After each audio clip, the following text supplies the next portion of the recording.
কালিয়াচকের বৈষ্ণবনগরে BJP কর্মীর বাড়িতে হামলা, বেধড়ক মারধর, হাসুয়ার কোপ দম্পতিকে। অভিযোগের তীর তৃণমূলের দিকে, আহতরা চিকিৎসাধীন। তদন্তে বৈষ্ণবনগর থানার পুলিশ। বিজেপি কর্মীকে বেধড়ক মারধর অভিযোগ তৃণমূলের বিরুদ্ধে।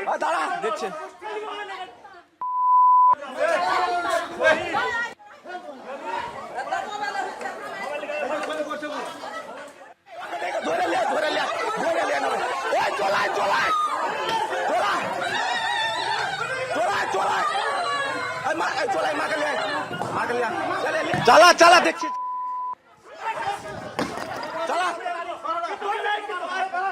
दाड़ा देखছেন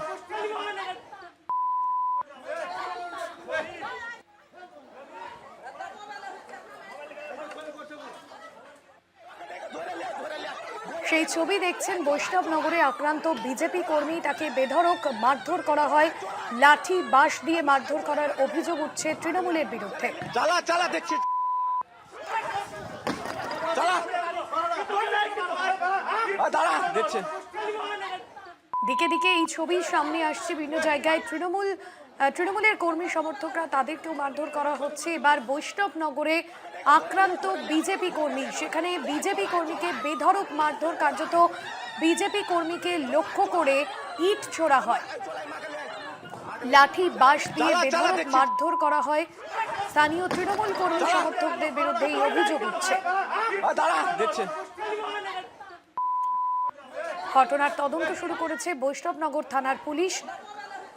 গোটা এলাকায় উত্তেজনা ছড়ায় এবং বিজেপি কর্মী তিনি কার্যত পালিয়ে বাঁচেন।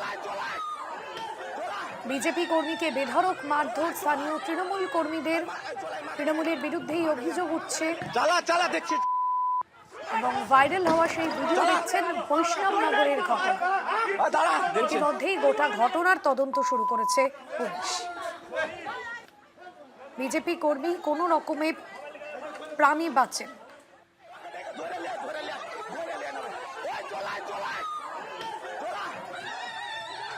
বিজেপি কর্মীর বাড়িতে চড়াও হয়ে বেধড়ক মারধর করা হয়, অভিযোগের তীর বিধানসভার নির্বাচনের আগে থেকেও বিজেপি সমর্থকের পরিবারকে বিভিন্নভাবে হুমকি দেওয়া হচ্ছিল বলে অভিযোগ। গৌতম অধিকারী রয়েছেন ফোন লাইনে। গৌতম, ঠিক কি অভিযোগ উঠছে, কেনই বা এভাবে মারধর করা হলো বিজেপি কর্মীকে?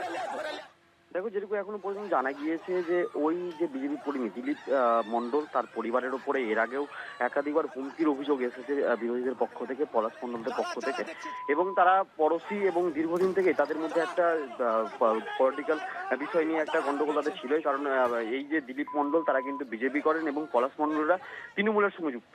এবং তারপর থেকেই যখন যে ভোটটা হলো বিধানসভা, সেই ভোটের পর থেকে তাদের উপর একটা আক্রোশের সৃষ্টি হয়। কারণ এখানে বৈষ্ণবনগর বিধানসভায় বিজেপি জিতেছে এবং তারপর থেকে একরকম হুমকি তাদের মধ্যে চলে আসছিল। কারণ তাদেরকে আগে থেকে বলা হয়েছিল যাতে তারা বিজেপিকে ভোট না দিয়ে তৃণমূলকে ভোট দেয়, এরকম একটা হুঁশিয়ারি তাদেরকে কিন্তু দেওয়া হয়েছিল। যদি তারা বিজেপিকে ভোট দেয়, সেক্ষেত্রে তাদেরকে মারধর করা হবে এবং তাদেরকে খুন করা হতে পারে, এরকম একটা কিন্তু কথা বলা হয়েছিল।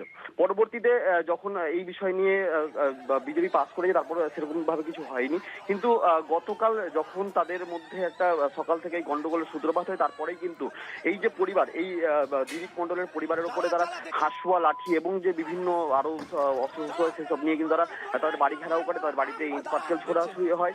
এবং পরবর্তীতে এই যে দিলীপ মণ্ডল এবং তার স্ত্রীকে তারা কিন্তু বাড়ি থেকে বের করে টেনে প্রচন্ডভাবে মারধর করে এবং মারধর করার পরে তারা কিন্তু বিষয়টি কোনোভাবে পুলিশকে জানানো হয়। তারপরে পুলিশ ঘটনাস্থলে যায় এবং পরবর্তী কিন্তু এই যে পলাশ মণ্ডল, তা কিন্তু এলাকা ছাড়া হয়।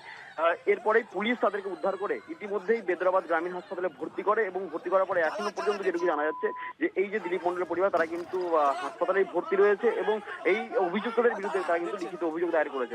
ভাষটি একদমই। ধন্যবাদ গৌতম।